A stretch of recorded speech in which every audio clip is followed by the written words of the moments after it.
Thank you, Mr. Undersecretary, dear survivors, distinguished delegates, ladies and gentlemen.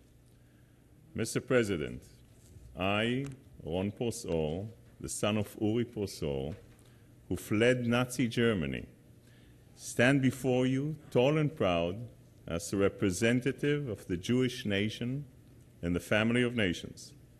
When my father fled Berlin in 1936, the world wavered on the brink of war. The League of Nations was unable to unite the world and stop Nazi Germany from casting its dark shadow over Europe. My father was one of the lucky few who was able to escape. In the years that followed, European Jewry was decimated. The Jewish people were robbed of their businesses, robbed of their family and dignity, and many were robbed of their lives. The Holocaust may have reached its barbaric climax in Auschwitz and Birkenau and Treblinka, but the seeds of hate were sown years earlier.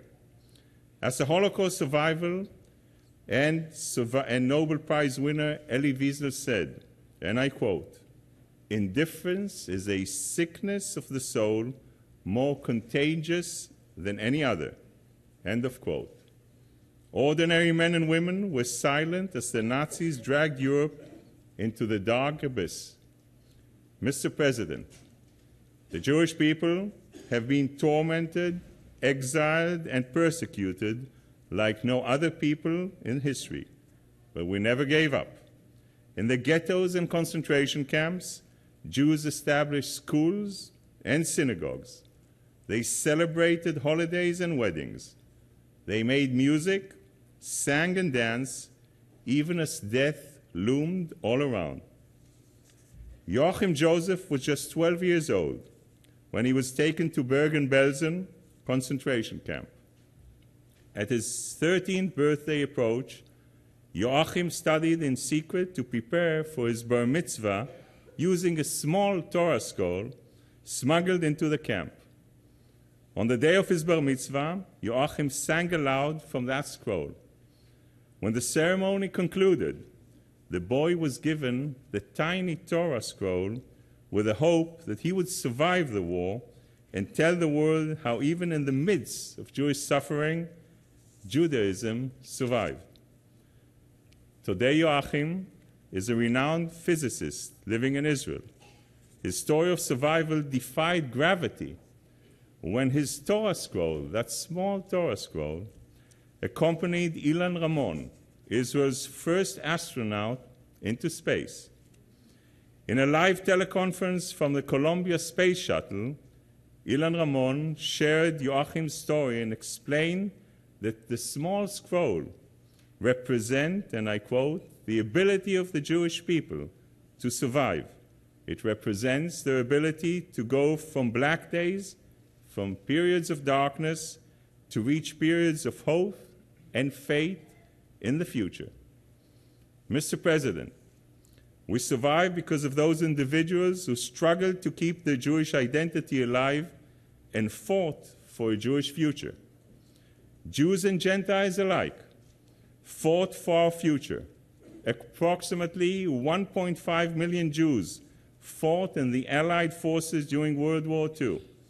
Others organized resistance movements that took up arms in the ghettos and concentration camps, in the villages and in the forests. They retaliated with major uprisings in Warsaw and Bialystok. They resisted with underground activities in Dachau, Majdanek, and Buchenwald. They rescued and hid other Jews, and they refused to accept the inevitable by fighting for their lives in the death camps. The Jewish people survived because courageous men and women stood up for what was right, and risked their own lives to save others. The untold story, but no less important, was the active Jewish involvement in saving other Jews. Ordinary men like Madeleine Dreyfus, a French Jewish psychologist, risked their lives to save other Jews. While pregnant with her own child, Madeleine transported hundreds of Jewish children out of harm's way to find refuge in the French countryside. As part of the Garrett network Kindertransport, Madeleine personally saved more than 100 Jewish children. 300 Jews were saved by righteous Gentiles, Johannes Post and Arnold Does, who worked together with Max Nicoleons, a young Jewish man, to rescue the Jews in a tiny village of Nieuwlande in Holland. Nico, who was a Jew, had the right papers and could have chosen to save himself, but instead he put his life on the line for the benefits of others. While Johannes was caught and executed by the Nazis, Arnold and Nico survived. On Nico's 90th birthday, he was asked by the son of one of the many that he saved, "Why? Why did you do it?" Nico's answer was simple. "Arnold and I never thought we had another choice. You never need a reason to do the right thing." We're here today because of those people who did the right thing, the Jews and Gentiles who fought for our future, who proved that even in the darkest hours of human history, the human spirit prevailed. Mr. President, from the ashes of the Holocaust and the depth of despair, the Jewish people returned to their ancient homeland, regained independence, built schools and hospitals, made the desert bloom, and built a strong and vibrant society. One of the survivors who helped build the modern state of Israel was Malka Gantz, a Hungarian Jew who survived the notorious Bergen-Belsen concentration camp. I had the privilege of knowing Malka after she immigrated to Israel and built a family with her husband Nahum. Today, their son, Benny Gantz, is the chief of staff of the Israeli Defense Forces. Last year, Benny, a personal friend of mine, traveled to Auschwitz and lit one of the 6 torches in memory of the victims of the Holocaust. At the ceremony, he said, and I quote, "Never again shall the calamity such as this inspire in our world. We will never ever stand unready to defend ourselves."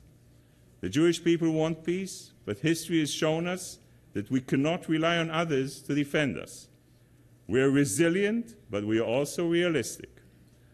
It has been almost 70 years since the end of the Holocaust, and the world is still plagued by prejudice, and even as we speak, anti-Semitism is being sponsored and spread by government, teachers, and religious leaders. The Holocaust taught us that remembrance without resolve is meaningless. It showed us that awareness must be matched with action.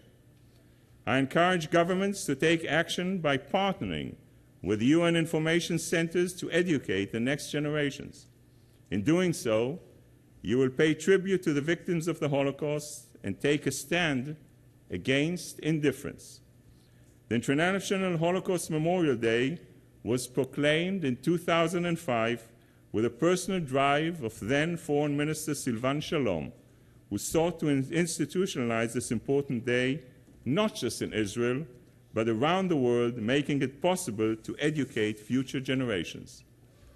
Mr. President, I would like to conclude by telling you about a young man named David Berger.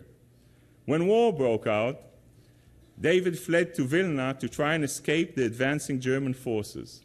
As the Nazis closed in, David wrote a letter sharing his greatest fear, not that he would die, but rather that he would be forgotten. He wrote, "I should like someone to remember that there once lived a person named David Berger. Today, I stand before you, before the nations of the world, to tell you that there once lived a man named David Berger. He was born in the Polish town of Przemyśl. His parents were Chaim and Sarah. His siblings were Mania, Meshel, and Mundek. And at the age of 19, David was killed because he was a Jew.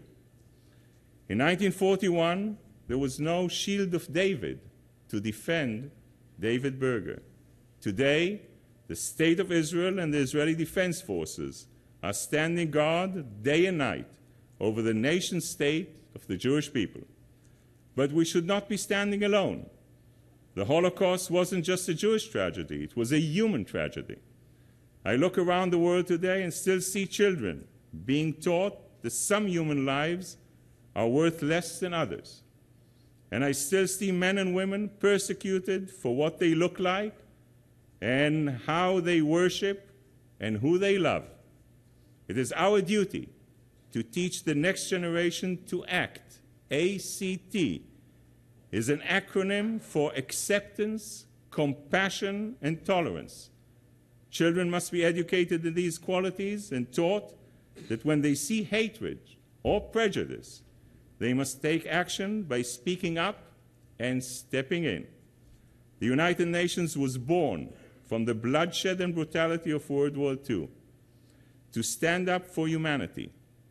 It is a responsibility that each of us here in this room, carries every single day. Never again can even be allowed to take root. Never again can silence prevail. And never again can indifference reign.